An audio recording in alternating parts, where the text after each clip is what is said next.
காவல்துறையினர் சட்டம் ஒழுங்கை நிதியை நிலைநாட்ட வேண்டும் என்று முதலமைச்சர் மு.க.ஸ்டாலின் அந்த ஆய்வுக் கூட்டத்தில் பேசியிருக்கிறார். இந்த காட்சிகளையும் அது தொடர்பான புகைப்படம் வெளியாகி இருக்கிறது பார்க்கிறோம். அண்மை செய்தியாக விவரங்களை கொடுத்தாக விளங்க செய்தியாளர் சக்திவேல் இணைப்பில். சக்திவேல், இப்போ இந்த லாக்அப் மரம் தொடர்பாக பல்வேறு விஷயங்கள் பேசிட்டு இருக்கக்கூடிய சூழ்நிலையில் முதலமைச்சர் இதுபோன்று ஒரு விஷயத்தை காவல்துறையினரிடம் அறிவுறுத்தி இருக்கிறார். விவரம் சொல்லலாம். நிச்சயமாக. வணக்கம் கோபால். தமிழக முதலமைச்சர் ஸ்டாலின் தலைமையில் இன்று தலைமைச் செயலகத்தில் மாநிலத்தின் சட்டம் ஒழுங்கு நிலை குறித்து ஆய்வுக் கூட்டம் நடைபெற்றது. இக்கூட்டத்தில் தலைமைச் செயலாளர், காவல்துறை தலைமை இயக்குனர் உள்ளிட்ட காவல்துறை உயர் அலுவலர்களுடன் மாநிலத்தின் சட்டம் ஒழுங்கு குறித்து ஆய்வு செய்ததோடு காணொலி காட்சி வாயிலாக மத்திய, மேற்கு மற்றும் தெற்கு மண்டல காவல்துறை தலைவர்களுடன் ஆய்வுக் கூட்டம் மேற்கொண்டார். அப்போது முதலமைச்சர் காவல்துறை மண்டல வாரியாக ஆய்வு மேற்கொண்டு குற்றங்கள் குறித்தும் அவைகளின் மீது எடுக்கப்பட்ட உடனடியாக நடவடிக்கைகள் குறித்தும் கேட்டறிந்ததோடு நீதிமன்ற விசாரணையில் உள்ள வழக்குகள் குறித்தும் கேட்டறிந்தார். காணொலி ஆய்வில் கலந்து கொண்ட மண்டல காவல்துறை தலைவர்கள் மற்றும் தங்கள் மண்டலங்களில் குற்றத்தடுப்பு தொடர்பாக மேற்கொள்ளப்பட்ட புதிய முயற்சிகள் குறித்தும் விளக்கி கூறினார்கள்.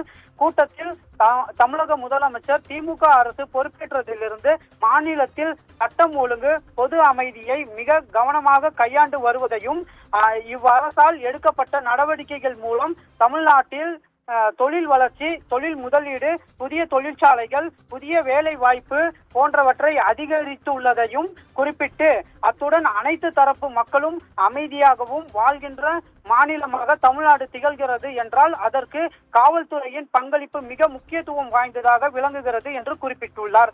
மேலும் காவல் நிலையங்களுக்கு புகார் கொடுக்க வருகின்ற அனைத்து பொது மக்களிடம் கண்ணியத்தோடு நடந்து கொண்டு அவர்கள் புகார்கள் மீது குறிப்பிட்ட காலத்துக்குள் உரிய நடவடிக்கைகள் மேற்கொள்ள வேண்டும் என்று அறிவுறுத்தியுள்ளார்.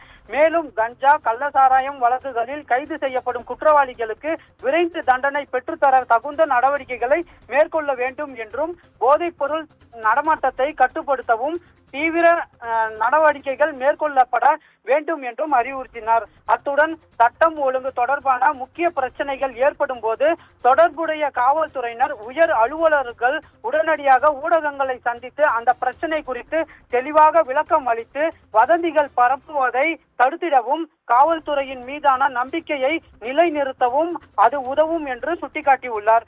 அது மட்டுமின்றி சாதி மற்றும் சமய பூசல்களில் ஈடுபடும் வதந்தி மற்றும் வெறுப்புணர்வை பரப்பி பொது அமைதிக்கு குந்தகம் விளைவிப்பவர்கள் மீது உடனடியாக நடவடிக்கை எடுத்து அந்த வழக்குகளை கவனமாக கையாள வேண்டும் என்றும் குறிப்பிட்டுள்ளார்.